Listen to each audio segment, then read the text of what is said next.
Okay.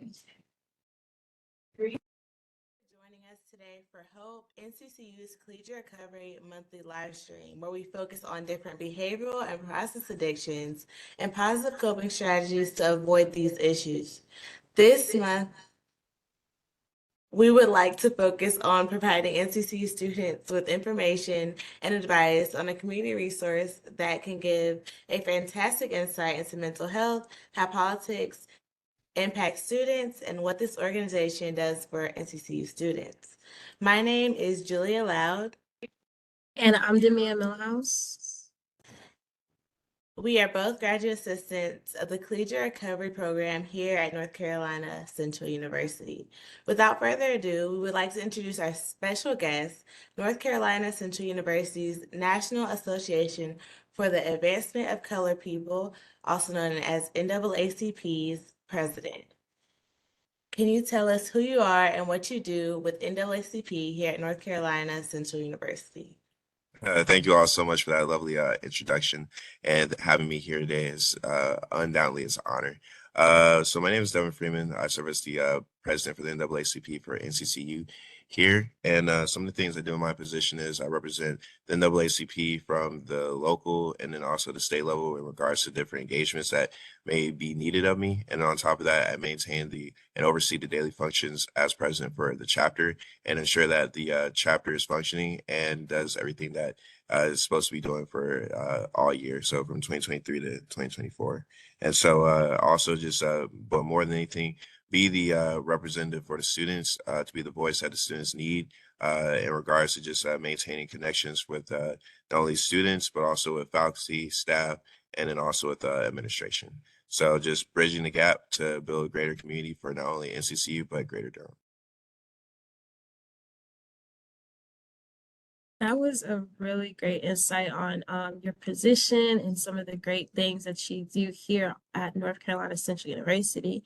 And it kind of opens up to our next question. How important is an organization like NAACP on a college campus, and how can the organization impact students? That's a great question, by the way. So, how I always looked at the NAACP is that this is not a new organization. Rather, it's one of the most oldest and boldest organizations in this country. And when you look at the history of Du Bois as well as our founders that came together, that had a mission and vision of what to advance the colored people's agenda. And we look at colored people as not only just African Americans, but other minorities too. But historically, it's been for African Americans. And we look at that because this came during the time of like bad racism, blatant racism, not covert racism that we're seeing currently today. And so now we're seeing that it's happening in the General Assemblies, passing of laws and bills and public policies that go against our people and what we need. There's certain things that we need that we've always been fighting for. And one of the key values is what? Freedom. Freedom, which leads to other things such as having a quality of healthcare, having a quality of education, as well as many more things that our people have desperately need, because what we're always in the fight against having equality and equity for our people, which MLK once spoke of what getting to the promised land as we all spoke for. So that's how I look at this. Now is the time more than ever to increase membership in the NAACP, because we have to get everyone on the same page of what it looks like to not only fight for your rights, but also fight for your freedom. Because nowadays, when you go to the ballot box, you're defending what you currently have, and if not more. And people need to realize that now more than ever. And that's why the NAACP needs to always be here at NCCU, so students understand the power that they have, not only with their voice, but also other ways of being civically aware so they become civically engaged. And then also how this org is not only just a political org, but also as a service organization. You look at some of the service benefits that this organization has done on the national level, as well as on state and local. We've always been able to go in and read to the kids, always been able to like help out with different serve initiatives with other organizations that we've been able to collab with, and also be a voice to the mayor's office or any other entity within the area in regards to just like government, with the government, what we ask for the government that we should want. So that's how I always look at it, is like, if this org is for you, if you're Black as well as minority, and for our allies who would like to help us in our fight for minorities have equality and equity, this is the organization for you. Thank you so much. Could you provide some information around how political debates can overwhelm college students, especially on a HBCU campus? I can. That's a great question, by the way. Nowadays, when we talk about political debates, I think people get too caught up in the minutia of the what your argument is, rather than like how can we understand each other points. And so it requires more listening than just being heard, right? And that's where it really happens because when we exchange ideas and knowledge, we seek to understand. And that's what we find nowadays, I say, within not only just like the General Assembly, but within Congress, that we see the gridlock because of what we see, that people nowadays can't even have just a simple conversation and not be at least like cordial or be friends at the end of the day. And so that's something that I see, that if we have an issue nowadays as young people, as we're having what we're seeing on our older generation, that older generation is instilling those values in us. So, you might be a Republican, I might be a Democrat, but at the end of the day, it's like we should still be able to talk about political issues and still be friends at the end of the day. And if not just friends, just be able to just like talk about other things. And so that's where I just see where things get misaligned, misconfused because of one, not being able to talk to each other as just like people. And then two, what I was saying earlier is just like focusing on the issues and not fighting each other. And then my third point is we have to be as knowledgeable as we can. More than anything, what I've been seeing in political debates is that people are very quick not to use statistics and data, rather than they're able to talk about their thoughts and feelings. And nowadays, when we talking and we're doing these different arguments and have these various debates, you have to come from a standpoint of statistics and data, and more than anything, the truth. Because now we're seeing, especially on the news nowadays, the truth gets so muddled and misconstrued because people are just saying whatever, rather than we have to stick to the hard, cold facts and using the facts to have credibility to your argument of what you're talking about. And so that's what's going on in today's, especially at NCCU in regards to like college campuses. So we have to stick to the facts. We cannot fight people. We have to fight the issues. And more than anything, we have to have unity in regards to like after the conversation is done, so that we can always have harmony and continue the peace.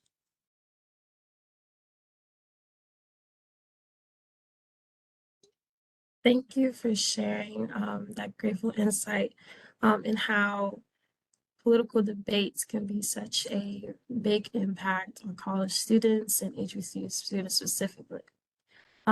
This month in February is Black History Month, and we would like to share a focus on some of the pinnacles of mental health and Black activists before us. Can you share an activist that you admire and what you think they would say to motivate students' overall well-being? Uh, That's a good one. So when I think about Black activists, or so, to just name one be such a disservice to all the ones that have came before us. So I don't really have a one in particular that I would like say is so meaningful and so great, because I think they're all great.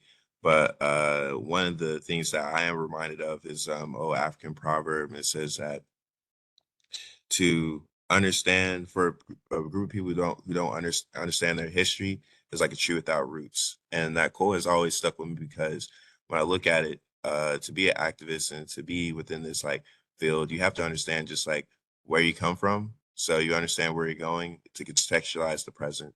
And that's what, and I would say that for everyone, every change maker, every young person out there, no matter like in regards to sex or race, is that you have the power to make the change that you want to see in the world.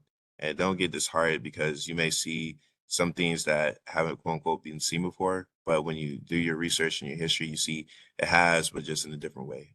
And so even though the game is still the same, nothing's really much has changed. So that's what we have to realize in this ongoing fight. And as I say, it's like without agitation, there wouldn't be the need for the struggle of progress, which is at all the more necessary to keep going. So that's what I'd say for everyone that's listening to this, because you are what your ancestors have made you to be, and more than anything, you're their wildest dreams. So keep continuing to be achieving, and not only achieving for yourself, but the people that you give everything back for.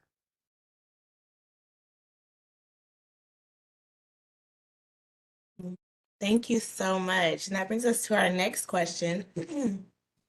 Has there been discussion amongst college students pertaining to drug use, like the legalization of marijuana, for instance? And can you discuss how this can impact college students? There have been discussions about that. Right now the discussion is it's just like we talk about these marijuana and as well as other drugs. And when you look at it from a historical lens point, you see like the war on drugs and how that occurred. And when you see just like literally what was going on with the criminal justice system. So you see more of an increase of the school, the prison pipeline, as well as you start seeing the minimum sentencing for just the drugs in regards to like crack and how and really how that originated from cocaine, which white people were using, and just how like now we're starting to see of like what does that look like to digress. And because the reason what a lot of people have been saying on campus is that when you look at this drug and how literally these different criminal justice policies were discriminatory towards us and how they're going to roll it back and make it a little bit better for African Americans to be able to have weed and stuff like that, which we got to look at. It's like weed is not only a recreation thing, but it's also like a wellness thing too, because you can look at it as well as just how hospitals and XY might use it for us and stuff like that. And if we are starting to use it in a recreation sense, what we're starting to see is that the reason why they're entertaining that is because the government can maybe make some money off of it in regards to like the taxes. So the government won't ever have anything be legal if they can't tax on it. And so that's where we talk about marijuana and things like that. We see that marijuana is not like a gateway drug, right? So we understand marijuana is not a gateway drug, rather it can be a recreational thing. Then that is something that African Americans, especially on this campus, have said that they're cool with this actually happening. And I think this is a good thing because I think not only can our people also profit off of it by not just being consumers, but also like finding ways of how we can actually like grow it ourselves. You know, like what does it look like to like have not only just a community garden, but within that community garden have different marijuana there that we can actually give out to other people that may be in need of it, not just like college campuses, not just NCCU students, because we're starting to see is like what college students face more than anything is like anxiety, depression, and also other things. And we're seeing that being an all-time high ever since we just came out of COVID-19, the pandemic. So this could be a way for people to not only take some of that load off, and then this, and as we also see is that marijuana doesn't resort to being a crutch. So that's what a lot of people on campus is saying, that this could be a overall good for our community, and we shouldn't have to be taken back because of just like the criminal justice system of what they've done before. So this would be a good revamp of criminal justice policies, and also this can promote African American economic development.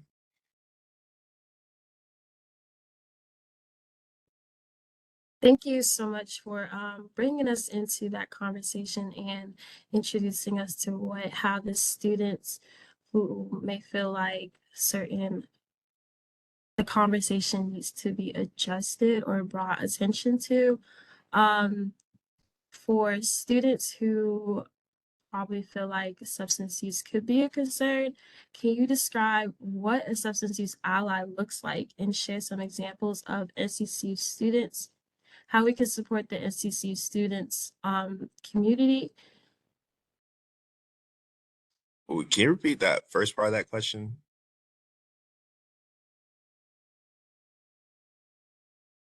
Can you hear me? Can you repeat that first part of that question?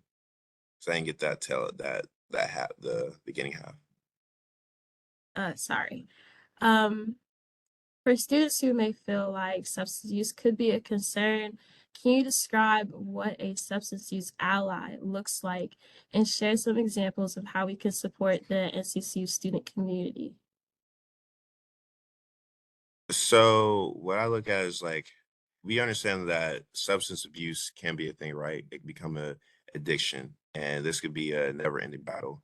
But what we also have to understand too is that there are services that NCCU can provide, and so it's like there's different substance use disorder allies out there that can help uh, prevent rather than do intervention. And what I say is that not only this org, but also other organizations can help prevent of ever getting people to be like on abusing substances. And I say that to say this is that we have to do what we can to ensure that we decrease some of the, as I said earlier, the stress as well as the anxiety and depression that's occurring. Because what we're seeing is on HBCUs currently, we're seeing that 49% of students met with like clinical cutoff of like depression.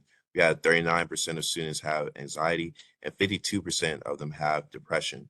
And so we can see that these things are tied into what academics, socioeconomics, as well as pandemic related concerns. And so that's what I'm saying is that seeing these statistics, we cannot necessarily focus that once people start using marijuana or other substances that can alleviate some of their stress, we would rather have that rather than actually, killing themselves and committing suicide and all those other things, because I'd rather have someone understand what it means to be able to work through your stress and be a better person from that rather than to result to something that isn't needed, because we're seeing those consequences now more than ever.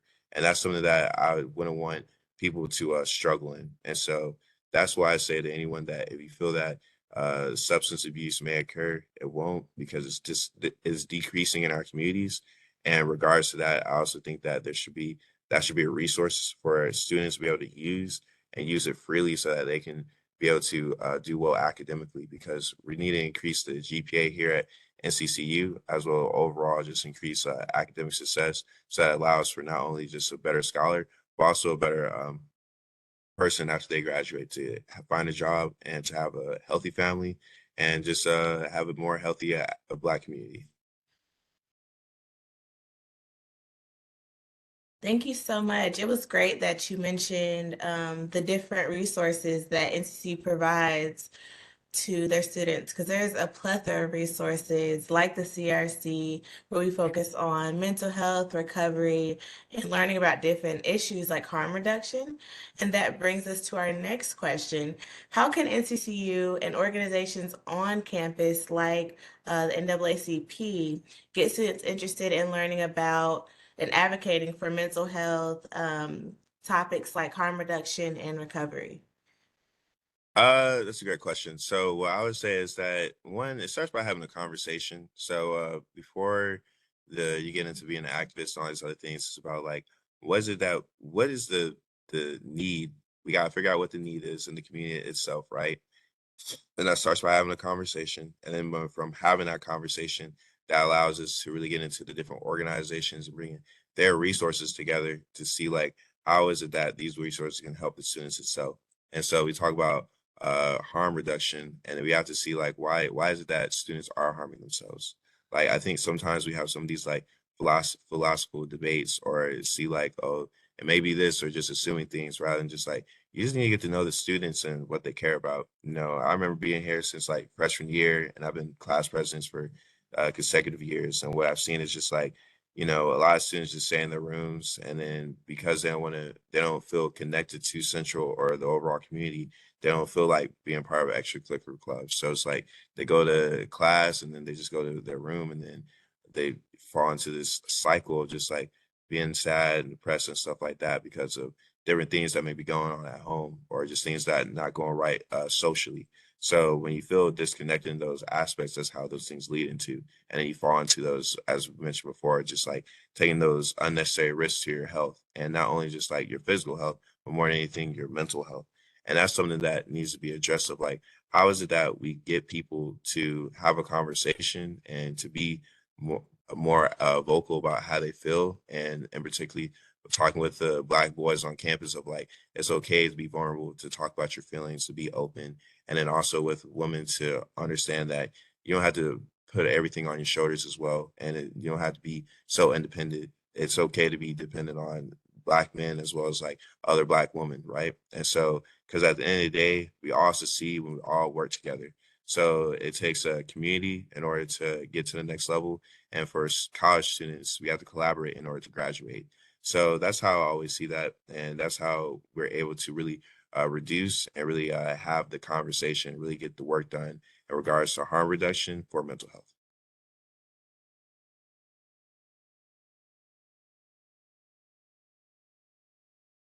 I think your point on bringing students together and showing them that they getting more involved in extracurriculars and more involved with their surrounding communities can better their mental health, can reduce harm reduction, and also improve the overall connection of NCCU students and the community. That was some really great insight. Thank you. And as a member of both NAACP and the NCCU community, how important is the discussion about mental health with minority spaces? And do you believe it is being discussed enough on campus? Great question. So from my experience for being here for 3 years, I do think it's heavily talked about. I do think there's more awareness to it, but I don't think there's more action being done to do about it. Cause I think a lot of students are quick to like say like, mental health matters and stuff like that. But you'd be surprised just seeing how some of them perpetuate some of the harmful like bullying to other students or students that are victims from the bullying itself don't know the different avenues to get the help that they need. And so my thing is this is that when we talk about mental health, and I think that also comes along with wellness. And when I talk about wellness, I do think that there has to be a way for students in our generation to understand how to build different, how to understand how to cope and build different resiliency, mental capacities too. But I also think too that there has to be a way of like well, we get students to understand the resources that are on campus and how to use them. And so there has to be a way for them to be more accessible to them. And so I do think some of the ways we could do that is increase what we're doing for the wellness center in regards to just like how many like therapists that they do have on hand, and also like what we're doing for like students that after 9 to 5 hours of a regular job, what are they able to do to get on someone like on the phone, and also like how is it that we get them like off campus resources. So if they don't feel comfortable using on campus, is there anything that we're able to provide with like a mental health clinic and stuff like that. And I do think those are good things to invest in as well that can increase, just decrease some of these statistics that I just said earlier. And then more than anything, how we can not only make the person a better person, but also a more well person. And that's something that I would love to see. And so not just like we talk about it, but we do it. And there has to be some funding to these resources that I just mentioned.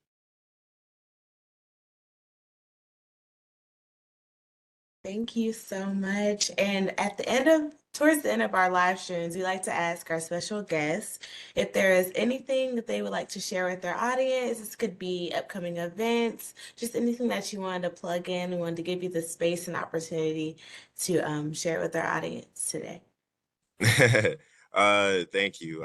So some of the things that we have like in the loop and which we don't have finalized yet, but we're currently working on is like we're starting to increase going back to the city hall meetings in which we were doing like last semester, but increasing that a little bit more. And then two, we're also going to be focused on like what do we do for just like different training. So like training how do people to become to utilize their voice and to actually like advocate for themselves. So that's another event.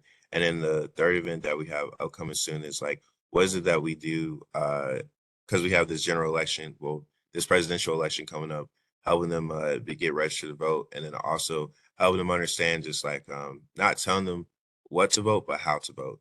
And that how aspect is like, what is it that your values and what you care about? Because oftentimes what we're seeing is that we talk about VOTG, which is like voter out to get out things. And the thing is, this is that we're quick to register people, but we're not quick to actually tell them of how to do the research of how to go vote. And so my thing is this is I want to ensure that NCC students understand just like the issues on the ballot and not necessarily the person who's running for office. And what we're seeing now is that these candidates who are running, their platforms are really similar in nature. And what we're starting, that's what I want people to know is like how to differentiate the candidate from the politics, and then also how to differentiate the politics from the issues, because not every issue has to be political, and it shouldn't be political. You just being having should being able to go to college and take out loans, and having your loans not to be able to take out so many loans shouldn't be political. You're just trying to have better health care, and just trying to just be able to afford health care should not be political. You just trying to get out and just have an increase in minimum wage and working so hard 9 to 5 and still not be able to make means end should not be political. And so these are some of the things that I want people to be able to realize and to understand that every election is an important election. And this presidential election is one is going to be one of the most important ones up and coming in regards to we have two people on the ballot, former President Trump and current President Biden. And so you have to choose like which is the right person for you to choose. And that comes into like what your political ideology is, as well as your political values that you have within yourself. And how does that connect with the community? Thank you so much for that insight and also providing NCCU students with the chance to become more educated in the politics and how to become more involved in their voting rights. We would just like to thank you so much for being here. And thank you everybody who's watching to please follow us on all of our social media platforms. Follow us on Instagram at NCCU_collegiate recovery and at NCCU_counseling center, and on Facebook at facebook.com/NCCU counseling center. Also be on the lookout for our next monthly live stream in this spring and semester upcoming events like our Staples Stomp Out Stigma. Thank you, everybody. And thank you.